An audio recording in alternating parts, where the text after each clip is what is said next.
बिस्मिल्लाहिर्रहमानिर्रहीम। अस्सलाम वालेकुम नाज़रीन। प्रोग्राम तिखियूं ॻाल्हियूं सां गॾु मां आहियां शौकत ज़रदारी। नाज़रीन, अमरीकी कांग्रेस में जेकॾहिं का करारदाद अचे थी ऐं उन करारदाद ते बहस थिए थी त जंहिं शख़्स उहा करारदाद विझी उनखे उहा विसरी वञे थी। असांजी पाकिस्तानी मीडिया उन करारदाद खे खणी करे एॾी वावेला शुरू कई जो काफ़ी अरसे खां हिकिड़ी दबियल तहरीक हुई जेका सेपरेटिस्ट मूवमेंट असां उनखे चऊं या लिबरेशन मूवमेंट चऊं बलोचिस्तान जी, उनखे हिकु भेरो ॿीहर मथे आणण में असांजी मीडिया उन करारदाद खां तमामु घणो अहम किरदारु अदा कयो। उन सां गॾोगॾु बलोचिस्तान में जेके ज़ुल्म ऐं ज़्यादतियूं थियनि पियूं, यकीनन हर ज़ुल्म जी हिकिड़ी इंतिहा आहे, हर इंसान जे बर्दाश्त जी हिकिड़ी हदि हूंदी आहे ऐं हाणे उहा हदि क्रॉस करे चुकी आहे उन इलाइक़े जे माण्हुनि जी बर्दाश्त। बहरहाल कहाणी त तमामु डिघी आहे, पर अॼु जी डेवलपमेंट इहा आहे त बरामदाग बुगटी साहिबु भारत जी हिकिड़ी अख़बार द हिंदू खे जेको इंटरव्यू ॾिनो उनमें हिननि साफ़ चयो त असांखे हथियार न खपनि, बल्कि असां बलोचिस्तान मसइले जो हिकिड़ो पीसफुल ऐं सियासी हल चाहियूं था, जंहिंमें उन्हनि भारत जी तारीफ़ बि कई ऐं इहो चयो त भारत इन मामले ते सियासी किरदारु अदा करे। त इन स्टेटमेंट जे अचण खां पोइ अॼु वरी फेडरल गवर्नमेंट में हलचल मची ऐं उनखां पोइ फेडरल गवर्नमेंट पारां यानी कि फेडरल जेका मिनिस्ट्री ऑफ इंटीरियर आहे, वज़ारत दाख़िला, उन पारां जेके एग्ज़ाइल में आहिनि बलोच अॻुवान, उन्हनि खे आम माफ़ी ॾियण जो ऐलान कयो वियो आहे। उन सां गॾु उनखे चयो वियो आहे त उहे APC में अचनि। बहरहाल इन सॼे इशू जे इर्द गिर्द असांजी डिस्कशन घुमंदी ऐं इन हवाले सां ॻाल्हाइण जे लाइ असांखे स्टूडियो में जॉइन कयो आहे कंहिं बि तारुफ़ जा मुताबिक़ आहिनि साईं यूसुफ मस्ती ख़ान साहब, जेके वाइस प्रेसिडेंट हैं वर्कर्स पार्टी जा। खान साहब, आपको वेलकम कहता हूँ। मेहरबानी। आई होप कि हमारा जो इशू था वो क्लियर हो गया। जी हाँ, जी हाँ, किस तरह बात करनी है। जी हाँ, मेहरबानी। हर चैनल पे हमने देखा है कि जुल्म, ज्यादती, नाइंसाफ़ी की बात हो रही है। आप मुझे बताएं कि क्या बलूचिस्तान का मसला इतना ही गंभीर है, इतना ही ख़तरनाक है कि अब इसको हल करने के लिए इस किस्म की हमें बातें सुनाई दे रही हैं? मैं समझता हूँ कि जी बलूचिस्तान और बलोच अवाम और बलोच की पॉलिटिकल पार्टीज़ बलूचिस्तान की वो काफ़ी अरसे से ये मुतालबा तो कर रही थी कि जी हमें साइल और वसाइल पे हमारा हक़ है और ये साइल और वसाइल हमारे हवाले किए जाएँ। और जब ग्वादर पोर्ट के डेवलपमेंट की बात आई भी तो उस वक्त भी प्रोटेस्ट हुआ बड़ा कि जी आप पहले इसको तय करें कि इसको किस तरह चलाया जाएगा, क्योंकि हमें रेड इंडियंस नहीं बनना है। आप यहाँ से सारा हमारा जो जोग्राफिया है वो चेंज हो जाएगा और यहाँ पर हम माइनॉरिटी में चले जाएंगे। तो ये सिलसिला एटोनमी का बलूचिस्तान आप समझ लें कि 1948 से उसका मुतालबा रहा है, क्योंकि 1948 तक तो बलूचिस्तान एक आज़ाद रियासत की हैसियत से कलात स्टेट्स यूनियन एक वो एग्रीमेंट हुआ, उसके तहत आया। उसके बाद बलोच और या सिर्फ बलोच नहीं बल्कि सिंधी, पश्तून, बलोच और पंजाबी लीडरशिप जो कि प्रो कांग्रेस थी, बाचा खान की शक्ल में या समद खान अचकज़ई की शक्ल में या मीर गौस पशबीजंजो की शक्ल में या GM सैयद की शक्ल में, इन्होंने सोचा कि अब एक मुल्क बन चुका है तो क्यों नहीं हम मुल्कगीर सियासत करें। और उन्होंने वो मुल्कगीर सियासत करने के लिए एक मुल्कगीर पार्टी भी बनाई नेशनल अवामी पार्टी के नाम से, और उसमें फिर बाशानी साहब भी शामिल हो गए थे। तो इसको चलने नहीं दिया क्योंकि ये एक anti imperialist secular democratic party थी और ये चाहती थी कि रीजन के अंदर अपनी दोस्तियां बढ़ाई जाएं, हिंदुस्तान से दोस्ती की जाए, रीजन में दोस्ती की जाए और अमरीकी साम्राज्य से दूर रहा जाए, क्योंकि वो हमारे काम की चीज़ नहीं है। एक तो दूर है और फिर हमारे काम की चीज़ नहीं है, सरमायादाराना निज़ाम है, इंपीरियलिज़म है, वो अपने मकासद अपने इंटरेस्ट के हवाले से लेता है। लेकिन यहाँ की एस्टेब्लिशमेंट, यहाँ के जो रूलिंग एलीट थी वो इस बात को समझ नहीं सके और उन्होंने मारना शुरू कर दिया। जी ये रूस का एजेंट है, ये हिंदुस्तान के एजेंट हैं, ये फलाना एजेंट है, और उनको मारना शुरू कर दिया। मारते मारते मारते यानी तकरीबन 4 तो फौजकशियाँ हो चुकी हैं, चौथा है।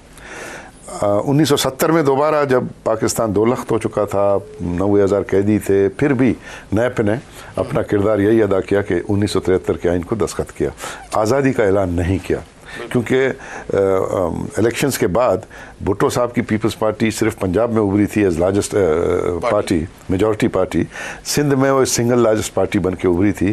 फ्रंटियर और बलूचिस्तान में उसके पास सीटें नहीं थी, लेकिन उसके बावजूद उन्होंने आके ऑप्ट किया कि जी 73 के आइन, ये कहते हुए कि जी इसमें हालांकि ऑटोनॉमी नहीं दी है, लेकिन चूंकि इस वक्त मुल्क की हालात ऐसे हैं कि हम चाहते हैं कि हम एक डेमोक्रेटिक उसको सेटअप को आगे चलने की फिर भुट्टो साहब ने एग्रीमेंट भी की कि जी 10 साल बाद कंकरेंट लिस्ट वापस करूंगा।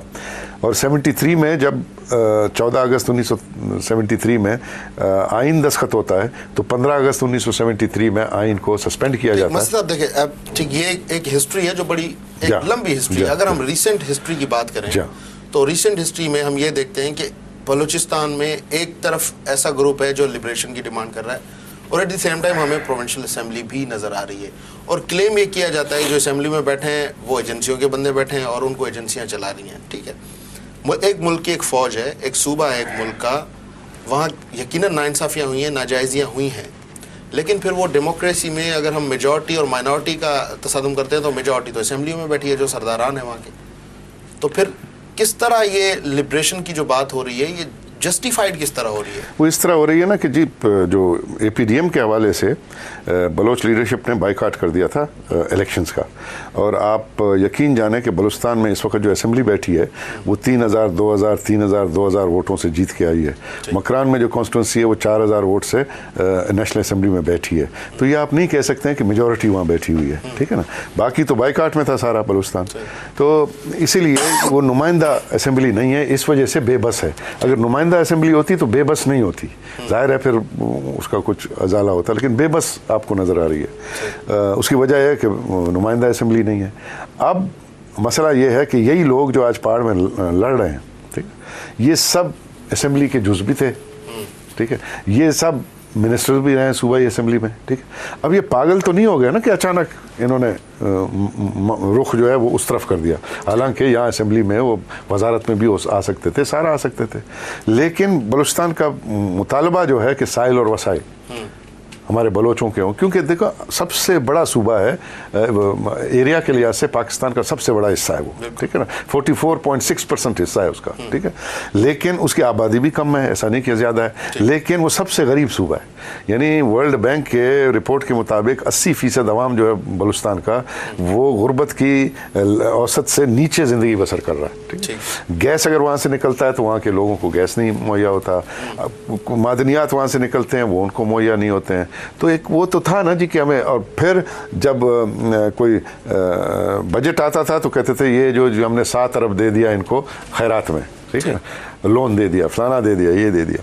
अब जब इन्होंने अपनी आवाज़ें उठानी शुरू कर दी तो फिर मरकज़ी गवर्नमेंट ने सोचा कि चलो अब इनके साथ कोई मसला डील करें। हम भी सारे खुश हो गए कि भाई चलो ये पैकेज ला रहे हैं, क्या पैकेज ला रहे हैं। लेकिन उस वक्त मैं कहता था कि जी इस पैकेज को आप मरकज़ की तरफ से नाफिज न करें, इस पैकेज को आप फ्लोट करें, भले सारे पॉलिटिकल पार्टीज़ और ये जो नाराज़ ग्रुप्स हैं इसको डिस्कस करें, उसके बाद एक मुत्तफ़िका राय बलूचिस्तान असेंबली से रेजोल्यूशन की सूरत में आ जाए, उसको आप इम्पोज करें, ठीक है ना।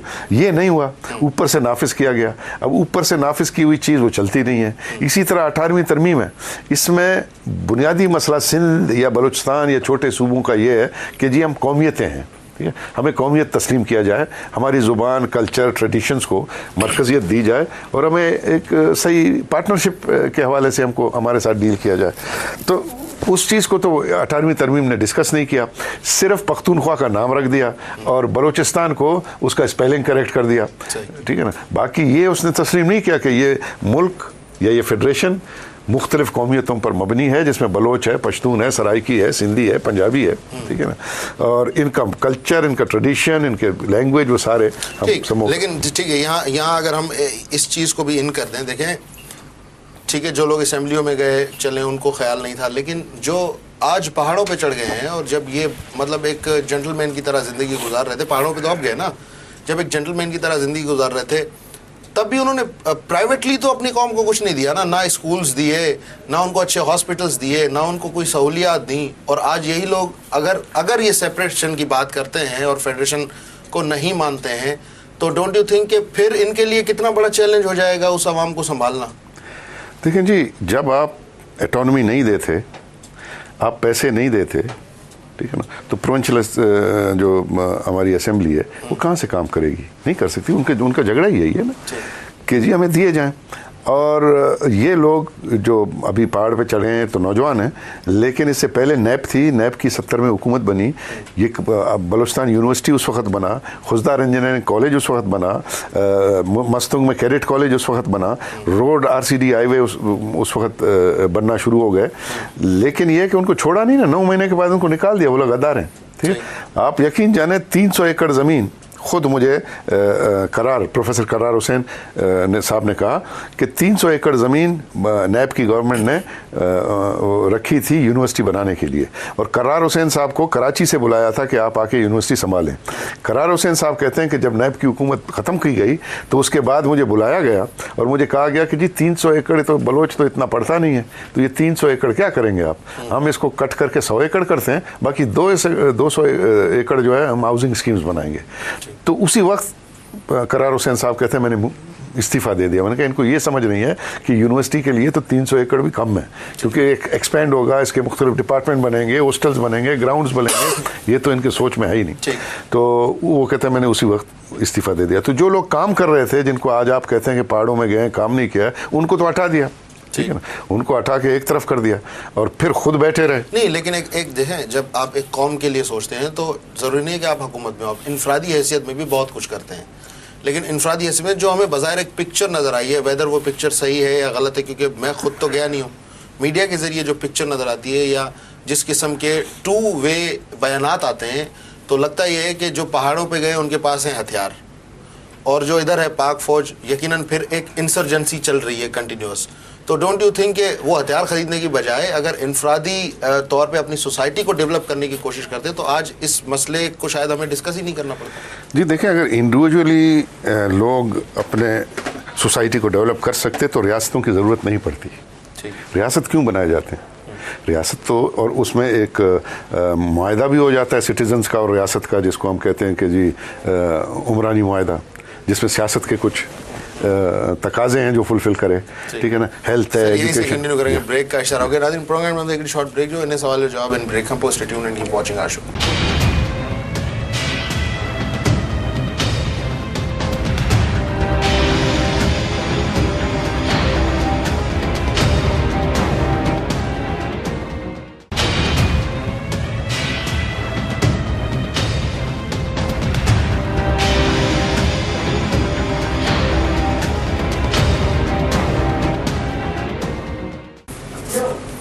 वेलकम बैक नाजरीन, यूसुफ मस्ती खान साहब असां स्टूडियो मौजूद हैं। ॻाल्हि पे बलूचिस्तान मसले थे इनके थोड़ा अॻिते वधायूं था। मस्ती खान साहब, मुझे ये बताएं आप एक बात, देखें पहले इस लिबरेशन मूवमेंट पे इल्ज़ाम लगा कि जी ये भारत इनको असला दे रहा है और बलोच इसको डिनाई करते रहे कि नहीं जी ऐसी कोई बात नहीं, हम तो हुब्बुल वतन है। बहरहाल मैं जज नहीं हूँ कि मैं कहूँ कौन है कौन नहीं है, लेकिन आज जो द हिंदू को इन्होंने इंटरव्यू दिया इब्राहिम दाग बुट्टी साहब ने, तो वो चाइना से भी हेल्प मांग सकते थे, ईरान को भी कह सकते थे कि जी आप अपना सियासी किरदार अदा करें, या किसी और मुस्लिम मुल्क को, सऊदी अरेबिया को कह सकते थे कि जी आप अपना किरदार अदा करें। उन्होंने भारत को जाके कह दिया, तो फिर कुछ समझने वाले तो ये भी समझेंगे ना कि हाँ जी ये वाकई में फिर ये कोई बैरूनी हाथ है और बैरूनी साजिश है। देखें जी, अगर तो इसमें कोई हमारी जो एजेंसीज़ हैं, हमारी फ़ौज है, हमारी ISI है, हमारे हुक्मरान हैं, रहमान मलिक है, ये काफ़ी अरसे से 4-5 साल से यही कहते रहे हैं कि जी यहाँ हिंदुस्तान का हाथ है, ठीक है। अगर हिंदुस्तान का हाथ है तो फिर वो क्यों उसको कोई आदमी गिरफ्तार नहीं हुआ उस हवाले से, ना वो उस हाथ को उन्होंने एक्सपोज किया है आज तक, ठीक है ना।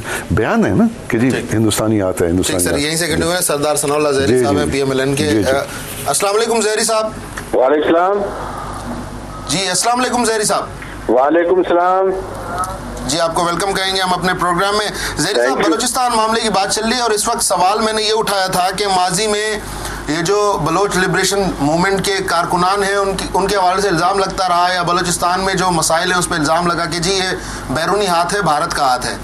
और आज इब्राहिम दाग बुट्टी साहब का जो इंटरव्यू छपाया था हिंदू में, उसमें उन्होंने भारत को ही कहा है कि जी आप इसमें कोई सियासी किरदार अदा करें। मेरा सवाल ये था कि वो किसी दूसरे मुल्क को भी कह सकते हैं तो माजी में जो इल्जामात लगते थे, क्या ये जस्टिफाई होते हैं इस किस्म के बयानात से?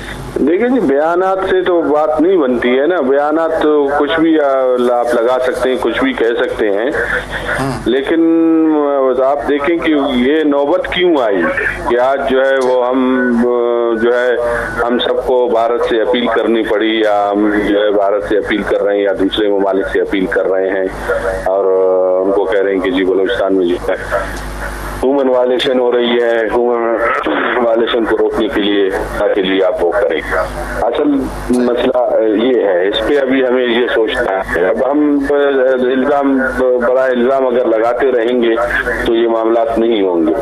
और इसी तरह 20 दफा ये इल्जाम लगे हैं, रहमान मलिक साहब ने लगाए हैं, लेकिन वो उनको प्रूव नहीं कर सके हैं। उन्होंने कोई प्रूफ नहीं दिया है। उन्होंने ये सिर्फ बयान दिया है कि भाई इनको सपोर्ट हो रही है, भारत से सपोर्ट हो रही है, पता नहीं अफगानिस्तान से, इजराइल से या किधर। लेकिन आज तो उन्होंने कहा कि जी हम माफ करते हैं, वो आ जाए इधर, आम माफी का ऐलान कर दिया। आम माफी, बलोच को आम माफी नहीं दी जाती है। यही तो इनकी गलती है ना, यही तो इनकी वो बेवकूफाना हरकतें हैं। आम माफी आप कैसे देंगे, आप किस तरह वो करेंगे? आपके पास क्या मैंडेट है कि आप आम माफी देते हो? बलोच ने तो कभी आम माफी नहीं देनी चाहिए। आम माफी नहीं, आप कैसे दे सकते हैं? आपने दूसरे फरीक से पूछा है कि हम आपको आम माफी दे रहे हैं कि आप आ जाएं वो कर लें? हाँ, इसलिए तो नहीं तो आम माफी तो फिर भले मुल्क टूटता तो टूट जाए, आप इससे एग्री हैं? मैं ये नहीं कह रहा मुल्क टूटे या टूटता है, लेकिन आप दूसरे फरीक से कंफर्म, उनको मनाने की कोशिश कर रहे हैं ना। हाँ, कंसल्ट किया है आपने उनसे कि हम आम माफी दे रहे हैं और हम ये कर रहे हैं, हम वो कर रहे हैं? सर नहीं होता है। जहरी साहब आप लाइन पे रहिएगा। यूसुफ मस्ती खान साहब हमारे साथ स्टूडियो में मौजूद है, हम जरा उनसे पूछ ले। सर ये कह रहे हैं कि किस तरह आम माफी दे सकते हैं? आम माफी का कोई जवाब ही पैदा। पहले तो सरदार साहब को सलाम करूं। सरदार साहब सलाम वालेकुम। जोड़े वजह मेहरबानी। कंटिन्यू में तर्जुमा कर दिया आपने, क्या कहा? सिंधी में मैंने कहा आप ठीक ठाक हो, खैरियत से हो? ठीक है, ओके। तो मसला ये है कि मैं कह रहा था कि कोई प्रूफ अब आज तक, जैसे सरदार साहब ने भी कहा, मैंने भी कहा कि कोई प्रूफ अब तक वो लाए नहीं है। ठीक है। दूसरी बात यह है कि आया बरामदा ने खुद जाके वजीर आजम हिंदुस्तान से मुलाकात करके उसको कहा कि अपना या किसी या मीडिया को किसी को इंटरव्यू दिया? ठीक है ना, इंटरव्यू था। उसने सवाल पूछा होगा, उसने सवाल का जवाब दिया। ठीक है ना। और मेरे ख्याल में वो पॉजिटिव जवाब उसने दिया है। उसने ये नहीं कहा कि मुझे हथियार दो, मैं अपने को आज़ाद करना चाहता हूँ, तुम हमला करो पाकिस्तान पे और हमको जुदा करो। उसने यही कहा कि जी अपना रोल अदा करो पॉलिटिकली, आप मैच्योर मुल्क हैं, हम गुफ्त शनीद के ज़रिए से मसले को हल करना चाहते हैं। ठीक है ना। तो मेरे ख्याल में इसमें तो कोई गलत बात उन्होंने नहीं की है। हम 12 अमेरिका को इन्वाइट करते हैं अपने इलाके में, अपने मुल्क के अंदर, कि आप आके इंटरफियर करें हमारे मुल्क में। हमने 4000 वीज़े इशू किए अमेरिकन को, ब्लैक वाटर को और रेमंड डेफिस टाइप के लोगों को, उनके CIA के लोगों को। वो यहाँ घूमते रहे, फिरते रहे, लोगों को मारते रहे, पकड़ते रहे।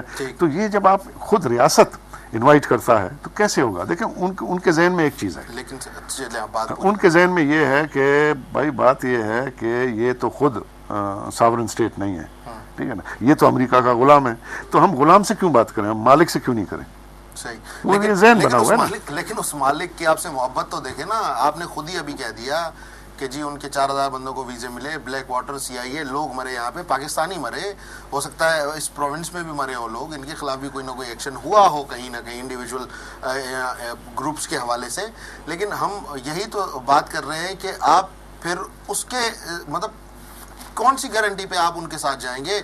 मेंगल साहब तो अपने बच्चों को कहते हैं कि ख्याल करना अमेरिका का इंटरेस्ट पूरा हो जाएगा तो वो तुम्हें भी छोड़ देगा। तो आप किस बिना पे आप उसको कह रहे हैं, वो किस बिना पे आप उसको कह रहे हैं? ताकि उसके तो धोखे हैं माजी में बहुत सारे। तो हैं धोखे। मैं तो समझता हूँ कि ये जो रेजोल्यूशन है, इसको अगर आप पढ़ेंगे सीरियसली, ये रेजोल्यूशन खुद सीरियस रेजोल्यूशन नहीं है। क्योंकि ये रेजोल्यूशन कहता है, जो सब कमेटी ने पास किया है ना, अभी टेबल हुआ है कांग्रेस में, ये रेजोल्यूशन कहता है कि जी अफगानिस्तान, ईरान और पाकिस्तान तीनों रियासतों को तोड़ के एक बलोच रियासत बनाया जाए। अब आप मुझे बताएं, जिस खित्ते में ये तीनों ममालिक हैं, वो एपी सेंटर है, ग्लोबल लाइफलाइन है, वो गैस का, तेल का, क्रोम का, गोल्ड का, और यानी सेंट्रल एशिया से लेकर ये सारा खित्ता जो है, ये एक ग्लोबल लाइफलाइन है। इसमें अगर आप उतल पतल करेंगे तो रूस भी बैठा हुआ है, चीन भी बैठा हुआ है, हिंदुस्तान भी बैठा हुआ है। इधर तो वर्ल्ड वॉर छिड़ने का खतरा है।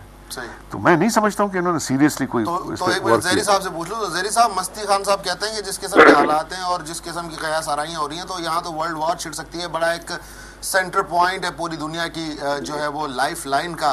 तो डोंट यू थिंक कि फिर अगर इसके कुछ नाराज लोग चले गए हमसे नाराज होके, या उनको ये खदशा है कि उन्हें मार दिया जाएगा, उन्हें जेलों में डाल दिया जाएगा, और अगर उनको मनाने के लिए इस किस्म की माफी का ऐलान होता है, तो फिर आप कहते हैं कि जी इनका इसका कोई जवाब ही पैदा नहीं होता। ये तो अच्छा काम हो रहा है। देखिए, मैंने आपको ये कहा कि अपने आपसे बैठ के रहमान मलिक साहब बात कर लेते हैं। आप देख लेना, कल वो अपनी बात से दोबारा जो है वो फिर जाएंगे और वो कहेंगे कि जी मैंने ये बात नहीं की है।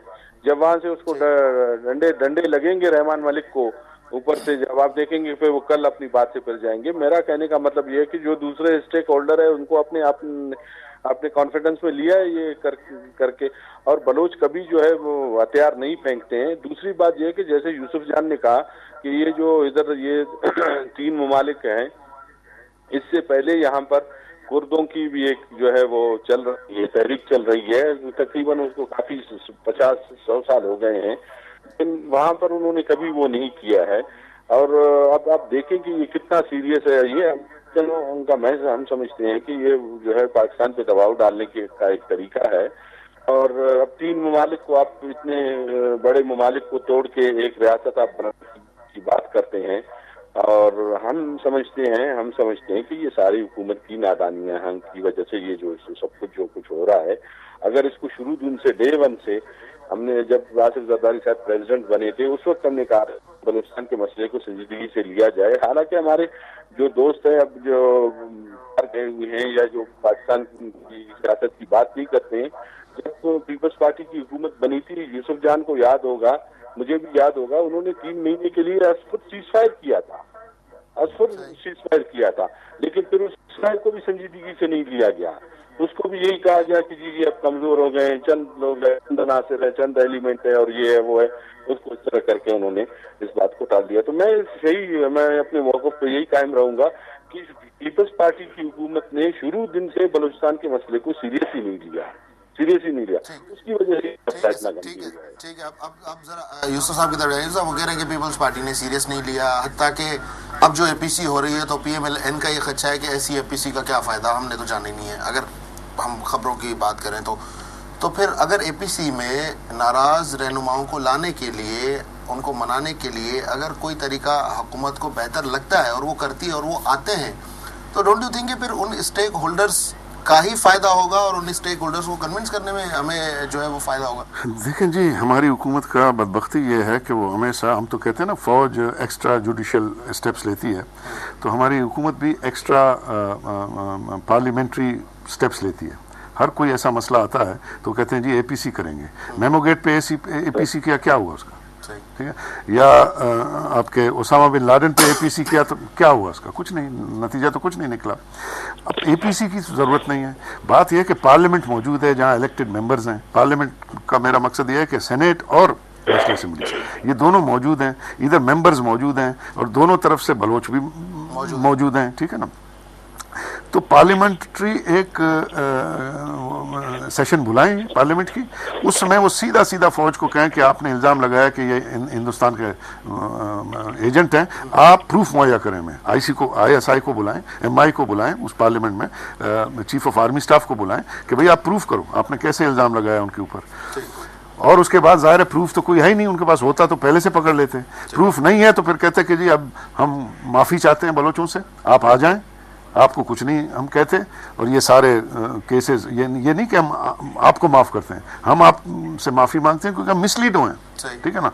और आप आ जाएं और हम आपके साथ गुफ्तगू शनीद करके और ये सिलसिला निकालेंगे। और जो लोग लापता हैं उनको फ़ौरन, उनको उसी पार्लियामेंट्री कमेटी में फ़ौज को कहा जाए कि उनको फ़ौरन वापस मुहैया किया जाए, उनको घरों में सेटल किया जाए और उनका जितना नुकसान हुआ है उसका अजाला भरा जाए। और जो लोग मारे जा चुके हैं उनके घरों में जाके माफ़ी मांगें। ये नहीं है कि रेडियो पे, टीवी पे रेटोरिक्स के हवाले से माफ़ी मांगते हैं। बलोच का एक अपना कल्चर है, उधर आपको उसके घर में जो आदमी चल के जाना पड़ता है, उधर जिरगा करना पड़ता है, उधर सरदार साहब जैसे आदमी को अपने साथ ले जाके उनको समझाना पड़ता है। उधर ही फिर वो आपको माफ़ करेगा, फिर आप उसको कंपनसेट करेंगे कि भाई आपका इतना नुकसान हुआ है तो इसलिए अगर उसका भाई है कोई बेरोजगार है उसको रोजगार दिया जाए।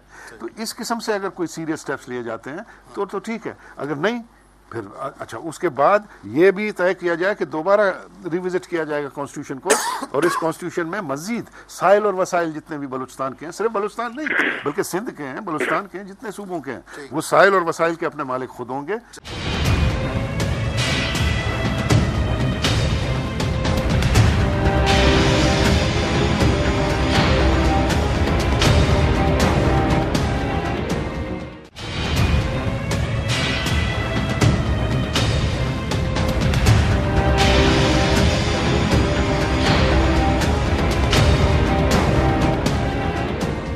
वेलकम बैक नाजरीन।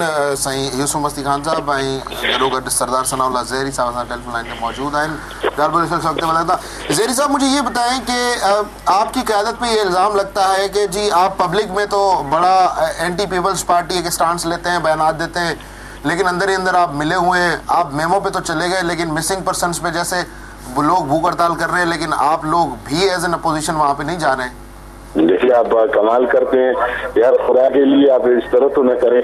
कल हमारे लीडर ने जो है रिफ्यूज कर दिया है, मियां नवाज शरीफ साहब ने एपीसी पे जाके उन्होंने सीधा सीधा यही कहा है कि नवाब अकबर खान बुक्की के कातलों को और जो भी पर्सन है उनको जब तक बाजियाब नहीं कराया जाएगा, उनको मंजर आम पर नहीं लाया जाएगा। सर, आप सीनियर पॉलिटिशियन है, जहाँ 2006 से अभी तक कातिल नहीं पकड़े गए, तो यकीनन इतना जल्दी तो नहीं पकड़े जाएंगे ना। मतलब हमारा हम देखें, हमारे लीडर कातिल आप पकड़े तो फिर एपीसी में आएंगे। अगर वो अगले 5 साल तक नहीं पकड़े जाएंगे तो आप क्या किसी भी एपीसी में नहीं जाएंगे?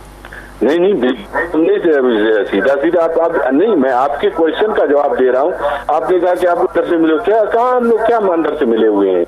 हमने क्या कोई वो नहीं किया, हम तो वो नहीं है। हमने तो सीधा सीधा कहा है, कल ने कह दिया है कि जी हम तो उस वक्त तक एपीसी में नहीं जाएंगे जब तक आप अमली उस पर वो नहीं करेंगे। अभी मेरे भाई यूसुफ जान ने कहा, इससे पहले आपने जो 2-3 एपीसी हम बुलाई हैं, उसका क्या रिजल्ट नहीं? कोई रिजल्ट नहीं है। निशिस्तम गुफ्तम बर्खास्तम वाली बात हुई है, बैठे बात किए और उठ के चले गए हैं। तो देखिए, हमने के बाद एक मैसेज आ गया कि जी शायद बगलगीर हो गए आप लोग भी अंदर ही अंदर से। जी 20वीं तरमीम के बाद ये लोगों को एक तासुर मिला शायद कि आप लोग अंदर ही अंदर बगलगीर हो गए। नहीं, ऐसी कोई बात नहीं, कोई बगलगीर नहीं। 20वीं तरमीम हम तो पाकिस्तान की जमहूरियत को मजबूत करने के लिए लाए हैं। आप ये चाहते हैं कि आप ये चाहते हैं कि इंतखाबात में जो लोग जीत के आ गए उनको एक कानूनी कवर देने के लिए तो आप इत्तेहाद कर लेते हैं, लेकिन यहाँ एक बड़े सूबे का मसला, यहाँ आग लगी हुई है, उसमें आप एपीसी में जाने को तैयार नहीं है, फिर आपकी शर्तें आ जाती हैं। हमसे कह रहे हैं ना, हम कह रहे हैं कि जी आप करें ना, इस पे अमली काम करें। इससे पहले भी हम गए हैं, हमने बात की है एपीसी पे, लेकिन वो वही मैंने आपको कहा कि आपको पता नहीं फारसी आती नहीं आती कि बैठो बात करो उठ के चली जाओ। ये फारसी का एक मिसाल है। मस्ती खान साहब, यूसुफ मस्ती साहब से इसका जो है वो हम जवाब लेते हैं, जो आपने अभी एक स्टांस लिया है। सर, ये देखिए, कुछ बातें ऐसी होती हैं जिनको हम कहते हैं कि जी जेन्युइन है, ये वैलिड है, और ये जानबूझ के डिले की जा रही हैं, और ये हो सकती हैं विद इन डेज या विद इन वीक। लेकिन जिस तरह इस किस्म की जब शर्तें आती हैं, तो क्या इसको आप पॉलिटिकल एक्सक्यूज समझते हैं या एक जेन्युइन एक्सक्यूज है? नहीं, मैं समझता हूँ शर्त नहीं है जी, ये एक कानूनी मसला है। और मियाँ साहब ने सही स्टैंड लिया, क्योंकि बलूचिस्तान हाई कोर्ट का एक फैसला है कि जी मुशर्रफ को पकड़ के लाया जाए। तो मोहतरमा के केस में क्या गए नहीं, वो तो बिल्कुल है कि पकड़ के लाया जाए, हाई कोर्ट का, बलूचिस्तान हाई कोर्ट का। अब बलूचिस्तान हाई कोर्ट के इस फैसले को तो मानो, मुशर्रफ को तो पकड़ के लाओ। आपने उस वक्त तो नहीं उस पर अमल किया, अब आप ला रहे हैं उसको मोहतरमा के केस पे। हम नहीं कहते हैं मोहतरमा के केस पे।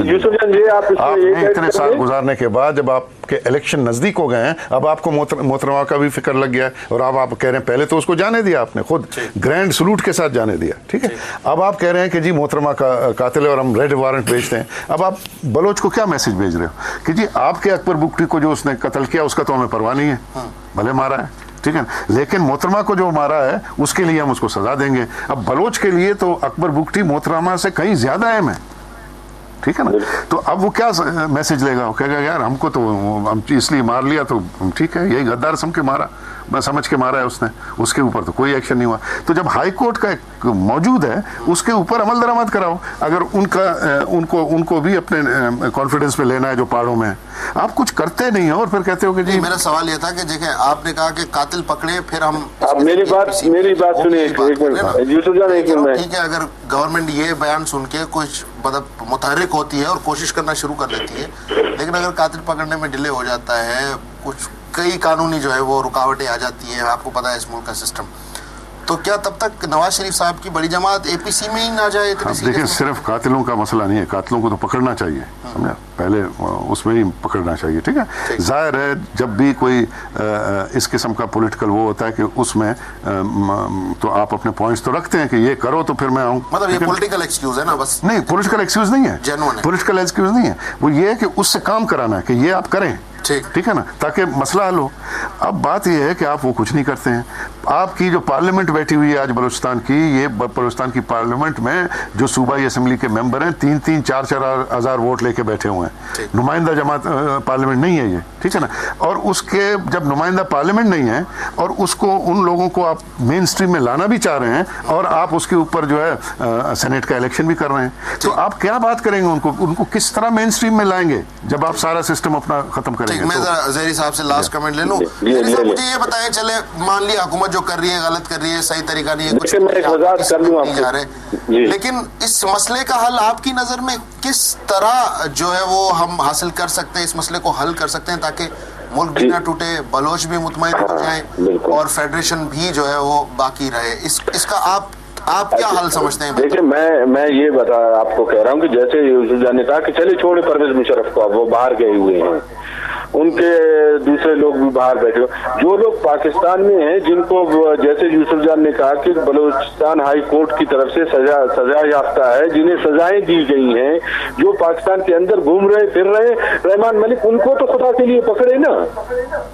मतलब घूम रहे हैं, कौन घूम रहे हैं? खुफिया नहीं भाई, जो दूसरे लोग हैं यहाँ पर जो काबीना में बैठे हुए लोग थे उनके नाम है, डिस्ट्रिक्ट मैनेजमेंट के जो लोग हैं, ठीक है, नहीं डिस्ट्रिक्ट मैनेजमेंट के नहीं लोग हैं, वो आपके साबका वुज़रा हैं, वो भी अभी इधर ही पाकिस्तान में है, बलूचिस्तान में। मतलब पूरी काबीना भी आप कह रहे हैं? नहीं, पूरी काबीना नहीं है यार, आप सुनिए तो सही मेरी बात।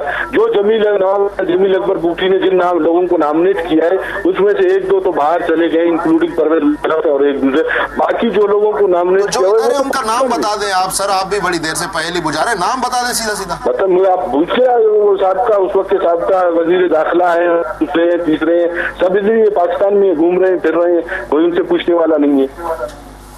ठीक है, बहुत बहुत शुक्रिया सरदार सनाउल्लाह ज़हरी साहब, आपने हमें टाइम दिया था। जी सर, वो नाम बता ही नहीं रहे, वो बस कुछ मतलब मुशर्रफ के वो लोग जो इस पूरे काम में मुलविस थे, जो बाहर है उनको छोड़ दें, जो मुल्क के अंदर है उनके खिलाफ कार्रवाई नहीं कर रही। उसमें मेरे ख्याल में एफआईआर में जो कटी है, एफआईआर में जो नाम जद किए गए हैं और कोर्ट का जो ऑर्डर्स हैं वो यही है कि डीसीए शायद वहाँ का डेरा बुगटी का वो है, अभी मुझे याद नहीं है, 2-3 आदमी और हैं शायद, जाम यूसुफ का नाम भी उसमें है कि वो आके, उसका तो इस हवाले से नहीं है कि अरेस्ट हो, लेकिन वो आके कोर्ट में अपना बयान दे। शेरपाव साहब का भी नाम है कि आप आके कोर्ट में अपने बयान कलम बंद कराएं। तो इस किस्म के चीज़ें हैं, लेकिन सवाल ये है कि जी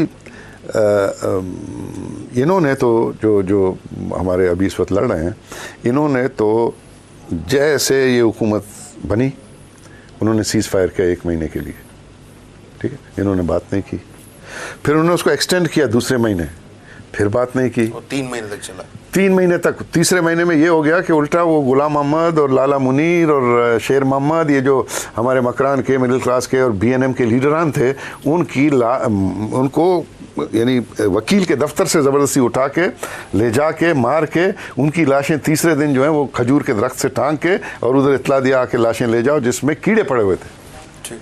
ये तो सूरत हाल है। अच्छा मुझे आज ये बताएं, चलें अब मेरा सवाल ये बनता है, अपना पर्सनल सवाल ये बनता है कि माफ़ी बलोच कबूल करते हैं तो किन टर्म्स पे करेंगे, लेकिन डोंट यू थिंक कि माफ़ी के साथ साथ अगर इंसाफ की बात की जाए कि जी इंसाफ भी देंगे, तो डोंट यू थिंक कि और ज़्यादा एक मोटिवेटेड एक बयान है जिससे कुछ बातें बन सकती हैं? नहीं, बात यह है कि बलोच कहता है मैंने तो माफ़ी नहीं मांगी है ना, ठीक है, क्योंकि मेरे साथ जुल्म हुआ है, मेरे साथ ज्यादती हुई है। उस जुल्म और ज्यादती के लिए इंसाफ की बात मैं कर रहा हूँ। हाँ, इंसाफ, हाँ, ये नहीं कि माफ़ी दे रहे हैं, आपके साथ इंसाफ करें। जो मैंने पहले कहा, पार्लियामेंट में बुला लें आप, पार्लियामेंट का एक मुश्तरका इजलास बुला लें, उसमें ये सारे जो लोग हैं जो मुलव्विज़ हैं इस वक्त बलूचिस्तान में, ISI है, MI है, मिलिट्री आर्मी है, इनको सब बुला लें और इनको कहें कि जी आपने इतने इल्ज़ामात लगाए कि इन्हीं की रिपोर्ट के ऊपर कार्रवाई हो रही है ना बलूचिस्तान में। ठीक, ये रिपोर्ट्स जो आप देते रहे हमें, ये गलत रिपोर्ट्स हैं, या तो इसको दुरुस्त करो कि भाई ये सही रिपोर्ट्स हैं, उसको प्रूव करो। नहीं कर सकते हो तो फिर आप लोगों ने हमसे ज्यादती की है। और पूरा पार्लियामेंट जो है, पूरा पार्लियामेंट माफ़ी मांगे बलोचों से और उनको कहे कि आप आ जाएं। तो सदर साहब ने भी पहले माफ़ी मांगी थी ना? सदर साहब ने माफ़ी मांगी तो 3 लाशें गिरी, सदर साहब ने माफ़ी मांगी, फिर रोज़ाना 400 लाशें आज तक गिरी हैं। ठीक है ना, ये माफ़ी तो नहीं होता ना। माफ़ी होता है उसके बाद कुछ ना हो, ठीक है, सारा सेटलमेंट हो जाए। माफ़ी हो गया, लाशें गिर रही हैं, तो ऐसे माफ़ी का क्या फ़ायदा? चलिए यूसुफ मस्ती साहब, बहुत शुक्रिया, टाइम हमारे प्रोग्राम का ख़त्म हो गया। वेरी मच नाज़रीन, तव्हां यूसुफ मस्ती खान साहब ऐं सरदार सनाउल्लाह ज़हरी साहब के ॿुधो। असां सिर्फ़ आख़िर में हिकिड़े शेर ते ख़त्म कंदासीं। अभी भी वक्त है बेदार हो सकती है खुददारी, कहीं ऐसा ना हो एहसास भी दुश्वार हो जाए। तिखियूं ॻाल्हियूं में एतिरो ई। शौकत ज़रदारी खे ॾींदा इजाज़त। अल्लाह भाई।